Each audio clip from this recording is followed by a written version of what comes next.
संतोष खाडे, मी बीड जिल्ह्यातील सावरगाव घाट या ठिकाणावरून येतोय आणि येत असताना आपल्या मनामध्ये ग्रामीण भागातल्या मुलांच्या डोक्यामध्ये एक संभ्रम असतो की जे कोणी क्लास 1 अधिकारी होतात, क्लास 2 अधिकारी होतात, मोठमोठ्या लाल दिव्याच्या गाडीत येतात, मोठमोठ्या ऑफिसमध्ये बसलेले असतात, ते कोणीतरी मोठ्याचा मुलगा असतात, कोणीतरी वशिला करून आलेला असतो किंवा खूप अभ्यास करावा लागतो किंवा 18 तास अभ्यास करावा लागतो आणि मग आपल्यासारखा गरीबाचा सामान्य कुटुंबातला मुलगा होऊ शकत नाही, असा संभ्रम आमच्या ग्रामीण भागातल्या सर्व डोक्यामध्ये असतो.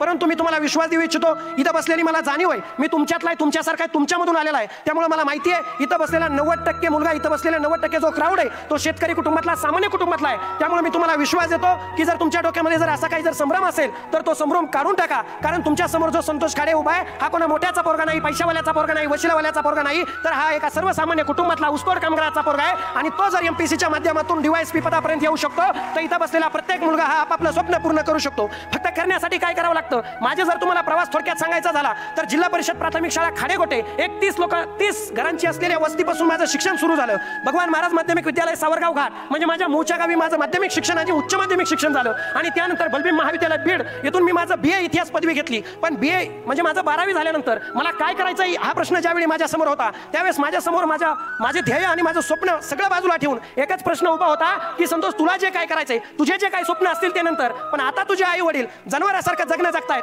कारखान्यावरती जाऊन बेलापूरला जाऊन ऊस तोडताय, तर तुला जे स्वप्न पूर्ण करायचे ते परत कर. पण सगळ्यात जर पहिलं काही करायचं असेल तर तुला तुझ्या आईबापाचा कोयता बंद करायचा आहे. पहिलं जर काही करायचं असेल तर आईबापाचा जनावरासारखं जगणं बंद करायचंय. म्हणून सर मी या क्षेत्रामध्ये आलो. कारण की जर दुसऱ्या कुठल्या क्षेत्रामध्ये जायचं म्हटलं तर पैशाचे किंवा आर्थिक प्रॉब्लेम असतात आणि मला हे क्षेत्र असं वाटलं, मी माझ्या आयुष्यामध्ये MPSCला आणि UPSCला देव मानतो, ते माझं मंदिर मानतो.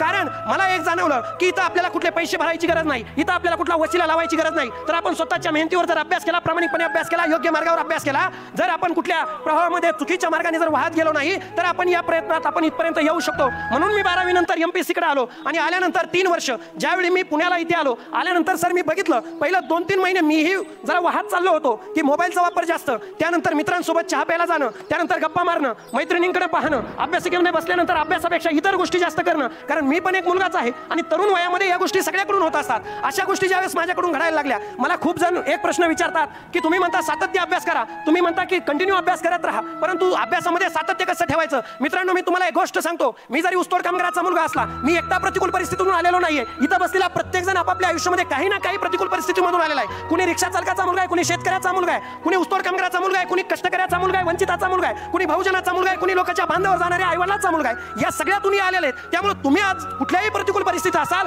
त्याचं भांडवल करू नका. अभ्यास करत असताना खरी प्रेरणा कुठली आणि खोटी प्रेरणा कुठली, खोटी प्रेरणा कुठली, तर मोटिवेशन स्पीकरचं भाषण ऐकून तुम्ही जर इथं आलेला असाल, तुम्ही जर लाल दिव्याची गाडी बघून जर इथं आलेला असाल, तुम्ही जर वरतीतला अधिकारी बघून इथं आलेला असाल आणि किंवा जर एखाद्या मैत्रिणीला सांगून आलेला असाल की तू नकार दिलाय आणि तुला मी आता पोस्ट मिळवून दाखवतो, तर ही खोटी प्रेरणा आहे. तुम्ही कधी सक्सेस होणार नाही, मी तुम्हाला स्पष्ट सांगतो. कारण या स्पर्धा परीक्षेतलं वास्तव आपल्याला माहिती व्हायचंय. तुम्हाला जर खरोखर पास व्हायचं असेल, तुम्हाला जर खरं इथं येऊन जर काहीतरी मिळवायचं असेल तर खरी प्रेरणा कुठली. कारण सर खरी प्रेरणा माझ्या आयुष्यातली जर सांगायची झाली, ज्यावेळेस माझे आई वडील कारखान्यावरती जायचे आणि मी ज्यावेळेस त्यांना भेटायला जायचो, इथं माझा अभ्यास नाही व्हायला लागला की मी कारखान्यावरती जाऊन यायचो. तिथं गेल्यानंतर मी पाहायचो की पहाटे 3 वाजता उठायचंय, बैलगाडीमध्ये दोघा नवरा बायकोला बसायचंय, वाटाने जायचंय, येताना जाताना ऍक्सिडेंट होत आहे, खडामध्ये पोहोचल्यानंतर 5 वाजता कामाला सुरुवात करायची, दो ऊस तोडायचा आहे. दिवसभर ऊस तोडल्यानंतर थंडी असो, पाऊस असो, ऊन असो, काही बघायचं नाही. आणि माझे वडील एका पायाने अपंग, त्यामुळे जर त्यांनी जर खांद्यावरती जर ऊसाची मोळी घेतली तर चालत असताना ती आडव्या सरीमध्ये धपकन पडायची आणि वरतून मोळी पडायची. त्यामुळे वडिलांनी गाडीवर उभं राहायचं आणि आईचं वजन 40 किलो, त्या आईने अख्खा ऊस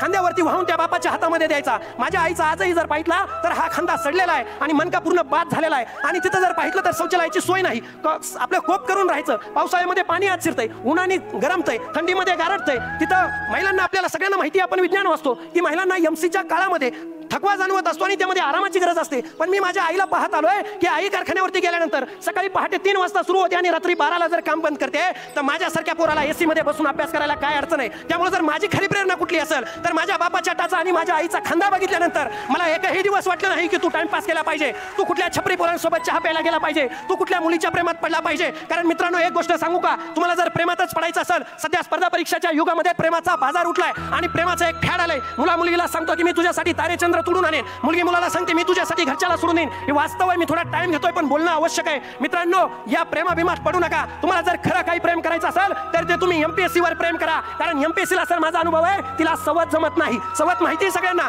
एमपीएससी ला सवत जमत नाही. त्यामुळे ज्या काळामध्ये तुम्ही अभ्यास करताय त्या काळामध्ये एमपीएससी ला सवत आणू नका, नाही तर भांडण झाल्याशिवाय राहणार नाही, एमपीएससी वरचं ठरल्याशिवाय राहणार नाही. त्यामुळे मला याच्यातून काय सांगायचंय तर तुम्ही 3 वर्ष 4 वर्ष जो काही पर्टिक्युलर टाइम देताय त्या टाइम मध्ये स्वतःला झोकून द्या आणि फापट गोष्टीसाठी खोट्या मोटिवेशनसाठी अभ्यास करू नका. तुमच्या आई बापाच्या डोळ्यातलं स्वप्न पूर्ण करण्यासाठी ज्या दिवशी तुमचा निकाल येतो ना, ज्या दिवशी तुमच्या बापाच्या पाया मंत्री खासदार आमदार पडतात, ज्या दिवशी तुमच्या बापाला सलाम क्लास 1 क्लास 2 अधिकारी करतात, ज्या दिवशी माझ्या आईला पुण्यासारख्या ठिकाणी पुरस्कार भेटतो, माझ्या बापाला खांद्यावर उचलून घेतलं जातं, माझ्या बापाला ज्या दिवशी डीजेने वाजत गाजत हार फुले उधळत गुलाल उधळत आणलं जातं, त्याच्या इतका मोठा आनंद तुमच्या आयुष्यात दुसरा कुठलाच असू शकत नाही. त्यामुळे तुम्हाला जर करायचंय तर कुणासाठी करायचं आणि का करायचं हे पहिलं ठरवा. आणि जर तुम्ही योग्य मार्गावर केलं तर 100% याच्यामध्ये निकाल भेटतो. फक्त तुम्हाला योग्य मार्गावर करावं लागतं आणि जे एमपीएससीला अपेक्षित आहे ते द्यावं लागतं. थोडंसं परीक्षेविषयी सांगायचं झालं, आपली परीक्षा एमसीक्यू टाईप आहे. एमसीक्यू प्रश्नांचा अभ्यास जास्तीत जास्त करा. त्यानंतर नेमकं आपल्या परीक्षेमध्ये ज्या चुका होतात, कुणी गोल चुकीचे करतो, कुणी त्या दोन तासामध्ये सिली मिस्टेक करतो,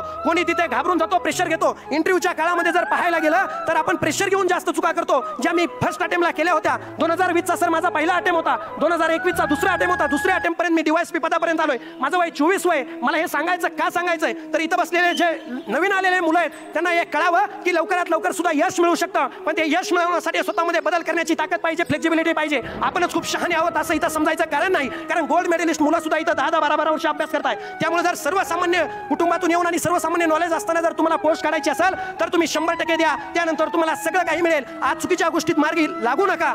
तुम्हाला जे अपेक्षित आहे ते करा, एवढंच मी तुम्हाला आव्हान करतो. वेळ आपल्याकडे कमी आहे, पण सर्वप्रथम सर इथं येण्याचं माझं कारण आणि चाणक्य मंडल परिवाराशी माझा संबंध म्हणजे माझ्या दुर्दैवानं मी तुम्हाला प्री आणि मेन्सच्या कार्यक्रमामध्ये मी तुमच्याशी कनेक्ट होऊ शकलो नाही, परंतु इंटरव्ह्यूच्या काळामध्ये माझा मॉक इंटरव्ह्यू सरांनी लावला होता. आणि दुसरी गोष्ट मी आणि माझा विवेक म्हणजे माझा मित्र विवेक आणि आम्ही 4-5 जण इतिहासाचे विद्यार्थी होतो. आम्हाला डिस्कशनचे प्रॉब्लेम होते की डिस्कशन कुठं करायचं. त्यावेळेस आम्हाला या पुण्यासारख्या ठिकाणी चाणक्य मंडल परिवाराने एक हॉल आम्हाला डायरेक्ट डिस्कशनला दिला होता आणि ते आम्ही कधी विसरू शकत नाही. सर तुम्ही इथं येऊन आमचं जे कौतुक केलं, सन्मान केला आणि तुम्ही सांगितलं की हा अभिनंदनाचा कार्यक्रम आहे, सत्काराचा कार्यक्रम काय असतो हे तुम्ही आम्हाला सांगितलं. पण मला आज इथं एकच फरक जाणवतोय, तुम्ही आम्हाला मागच्या रांगेत बसवलंय. कधीतरी या मागच्या रांगेतून या पुढच्या रांगेत येण्याचा प्रयत्न आम्ही जरूर करू, हा तुम्हाला विश्वास देतो. तुम्ही जे आम्हाला सांगितलं की स्वच्छ आणि कार्यक्षम प्रशासन चालवण्याचा खूप आम्ही जग बदलू शकत नाही, खूप महाराष्ट्र देश बदलू शकत नाही, पण आमच्या वाट्याला जे येईल ते प्रामाणिकपणे करण्याचा प्रयत्न करू एवढा विश्वास देतो आणि थांबतो. जय हिंद, जय महाराष्ट्र. संतोष विलक्षण तळमळीने बोलला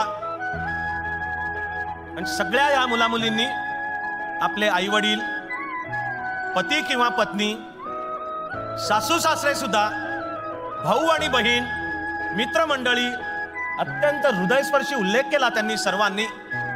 याचा अर्थ त्यांच्यातलं माणूस पण वैभव संपन्न आहे. तो करताना आपल्या संतोषला जसे त्याचे ऊस तोडणी कामगार असलेले आई वडिलांचे कष्ट कळले आणि ती ऊसाची मोळी खांद्यावर वाहून आईच्या खांद्याला पडलेले घट्टे कळले आणि त्याने आई वडिलांचे पांग फेडले. डीवायएसपी होऊन आता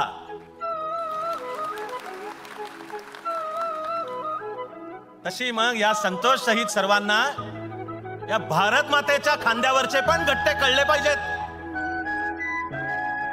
शतकानुशतकांचे ते. आणि आपण जगलो, टिकलो, वावरलो, आता जातो विकासाकडे, कारण शतकानुशतक त्या भारत मातेच्या खांद्यावरचे गट्टे ते दूर करायला आता कर्तृत्वाची संधी आपापली मिळाली. ते कर्तृत्व करायचं आहे. असेच नवनवीन व्हिडिओ पाहण्यासाठी या चॅनलला सबस्क्राईब करा.